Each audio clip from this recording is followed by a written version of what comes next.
Tanto io volevo fare i complimenti a sti due che per me sono i più forti che ho visto su sto campo. Uno che fa le puzzette, via qua, via.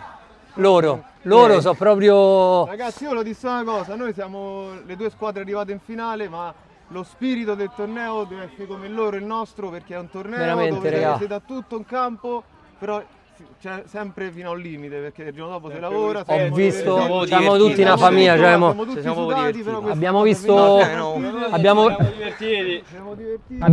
partite che si sono attaccati, che fanno gli scontri, cazzotti di qua e di là. Almeno quello che intendiamo noi per carità, i calci sì, siamo dati, finisce là. Tiriamo su e continuiamo normalmente. E la cosa bella è che comunque abbiamo vinto noi.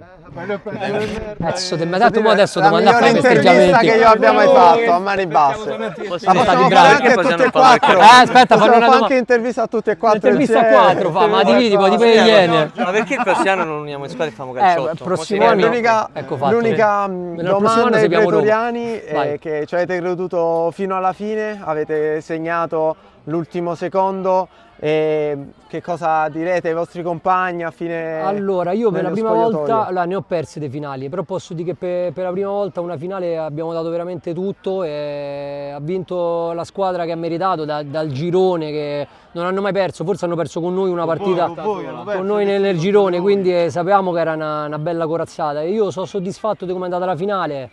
Di aver segnato all'ultimo minuto e i rigori poi è una lotteria, doveva andare così. A testa alta, gli abbiamo fatta sudare. Porco due. All'ultimo secondo. È un bellissimo riquadro, vi saluto a tutti e quattro, Grazie, complimenti ragazzi. alle 9 squadre e complimenti anche ai pretoriani. Grazie, buona mille. serata, regà. La famo, Noi andiamo a davvero? festeggiare, tanto ne parliamo adesso. Squadra di calcio.